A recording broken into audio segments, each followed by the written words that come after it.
Hey man, I do what I do.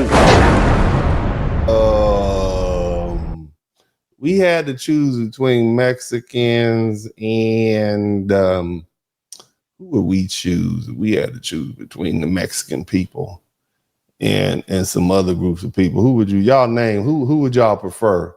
Let me see. I think I got a clip right here. Here you go. Who would we rather have? Rather have illegal Mexicans or legal Indians. More than 40,000 votes have been cast. And look at the results. Nearly 82% preferred illegal Mexicans. Only 18% said legal Indians. Listen, this only works if we're going to be honest with one another. Fair use. I'm surprised you got double digits. See, American and Mexican history are intertwined. They go together like tapatio and titties. Both great by themselves, but a whole lot of fun when they're together. They're like cool Canadians, you know? They're our neighbor. They gave us cowboy boots and tacos, and we gave them a whole lot of ass whoopings when they had land that we really wanted. Yeah. And their own people back. Our cultures are intertwined in a way. Also, they'll work for minimum wage. No. Y'all will work for a hospital or for Amazon. See, every time I listen to these white dudes and white folk, they always go back to labor's cheap, you know, and you work cheap. You're like, damn, come on, man. I don't like that. The gift cards, there's no in between. Here's where we have to be honest with one another, okay? The question wasn't, do you hate Indians? The question was, do you like Mexicans more? And the answer is yes. Now, before you get mad, let me ask you this. Who don't like Mexicans? Everybody like Mexicans. They got Taco Tuesday in Scandinavia. I wouldn't eat them tacos, but I'm just saying, up there like Norway, we love your culture, we love your music, hard fighting people. And I know you got that warrior spirit in you right now, but that warrior spirit is going to get you beat down fooling with this white man over here in the United States, jumping on his police cars and burning his flag. You understand me? Y'all need to be a lot more intelligent with your get down. You see, because all you're going to do is get some people hurt. Now, the other thing is, like I said, we respect the cause as Black people. I know we do, because I'm just saying, that's how we are. We appreciate you, what you're doing. But, we about the only ones. Let me just keep it 100 with you. Check this out, because this misinformation has been going around. Did you all know? Because this video will say a lot. Listen to this. Now, she's going to tell you that people around the world are protesting for Americans. And that's a hell of a way to center yourself, right? You center yourself. America's the center of the world. Not so much, but let's listen to her. All around the world protesting for us in America. Protesting for us in America? That's a very interesting play on words. Somebody hit the number 1 button. For us. And we didn't even know. Because it's not happening. We have been censored. No, we're not. We have YouTube. I don't know. If this video doesn't go anywhere. TikTok is owned by the Chinese people. It's not happening, baby. Ain't nobody protesting for America.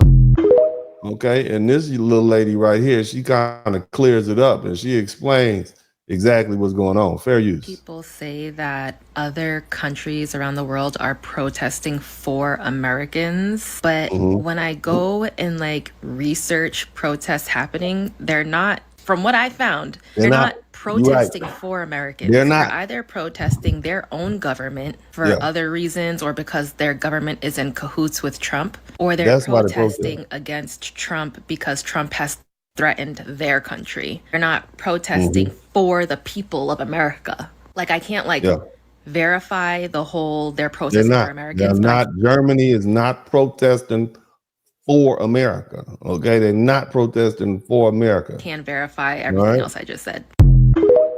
Yeah, so we about the only ones up in here. Shout out to my man Chief Rocker. And I'm just trying to give you a little warning. Okay. It's gonna be hot. It's gonna be tight. You're gonna have to deal with a lot, and the thing is, a lot of you all are not unified amongst yourselves, and I've been noticing that. People. I was very resentful towards Mexican people. Very. I was gonna say, why were you? When I first arrived to this country, the first people that discriminated against me were Mexican people, calling me a mojado, making. You hear this, man? Now, to me, now, I don't want to be prejudiced, but he looked like a Mexican to me. He looked like one of the Mexicans I grew up with. I know this fella has a YouTube channel.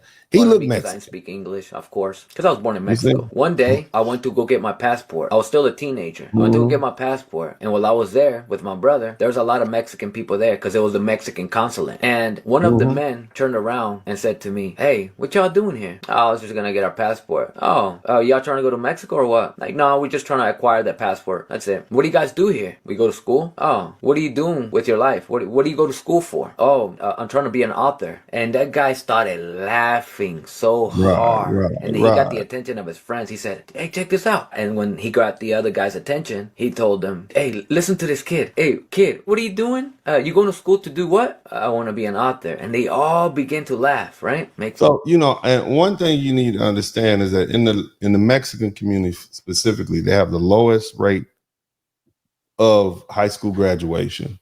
Okay. And so education is not something that is valued.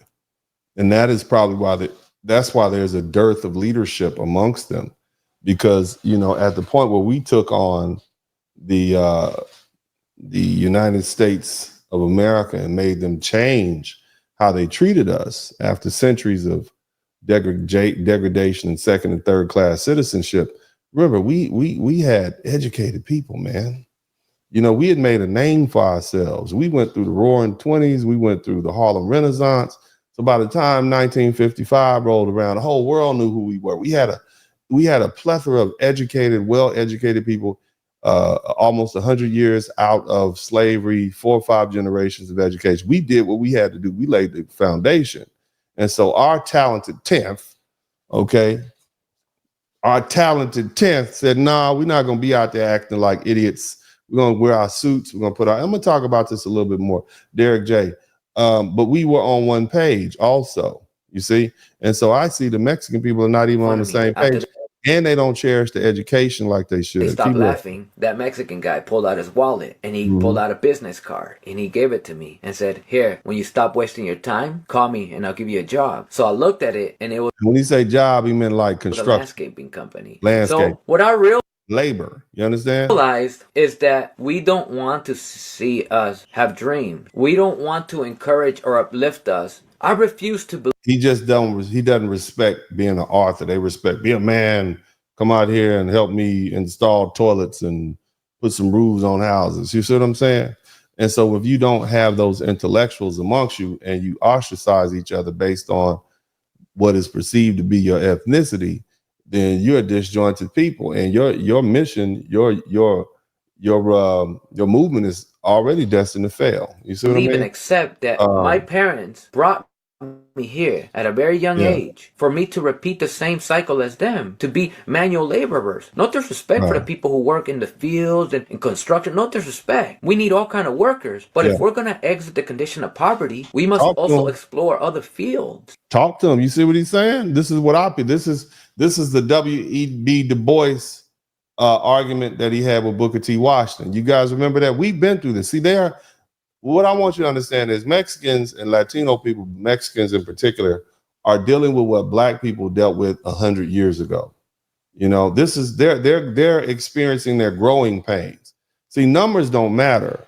You know, it's development, it's political development. You know, you have to grow and you have to understand. So they're even having an identity crisis, but education is not something that's positions of political power, economic power to get us out of this so that we could change laws, create laws that benefit us. Otherwise, we'll always.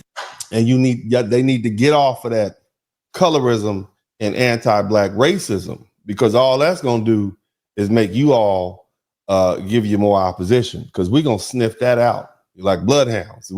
Our culture is attuned to sniffing out anti-Black racism. So that's not going to go over well. You can't just be, oh, we're better than them. We're going to treat the Black people bad. We're going to treat the dark people bad because, you know, that'll cause us to have more favor with the dominant society, and that's not how it's gonna work.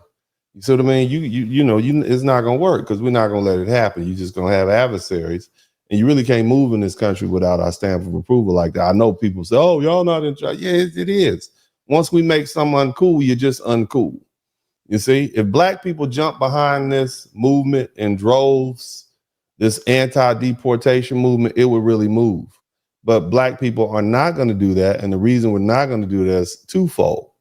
But the first thing is you got to understand that you all got to get unified. In the civil rights movement, black folks were on the same page. Now, one of those because we had a different method. You had your Malcolm X's on one side, you had your Martin Luther Kings on the other side, you had SNCC and some of these other groups. But for the most part, we all wanted the same goal, and that was civil rights. Some people had different avenues by which they wanted to achieve it. Some folk believe that, hey, we can be nonviolent as long as they're nonviolent with us. And then the other group said, no, we're going to just be nonviolent all the way out, but we're going to evoke a violent response and get it captured on camera and get the rest of the world to shame America into living up to its ideals. Okay. But the first thing you got to understand is you all are having an identity crisis yourselves. You got to rid yourself of the self-hate that you don't have. call yourself either one of those because both terms are derived from colonizers. We need to get back in touch with our indigenous roots. They need to get back in touch. You see what I'm saying?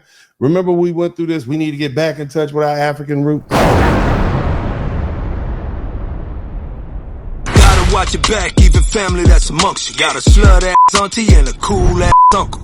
Kinda won't front you, but let you ride the whip around the block like you stunts. Don't do a lot of bumping. When your mama call when her ex-man jumping, all you see is feet and her ex-man stomping. That's my Uncle D, that's why the Blizzard King coming. Hot girl winter, Blizzard King summer. My we's are coming. No singing and no humming, talking we shall overcome it. Got him leaking, I'm the plumber. My nigga made Zoom look cool, yeah, you funny. What else Uncle D gotta prove more money? Overlook the tunes, if gotta shun him. Brotherhood over any woman. Cause if she play a role, then she fam, then she good. When we say brother, my sister, we mean the hood. Now homie, pop the trunk, it's been reeking just like a skunk. We can serve your knowledge or ditch it just how you want. He just run his mouth and that bullshit we debunk. In a sunken place, he's sinking that tongue.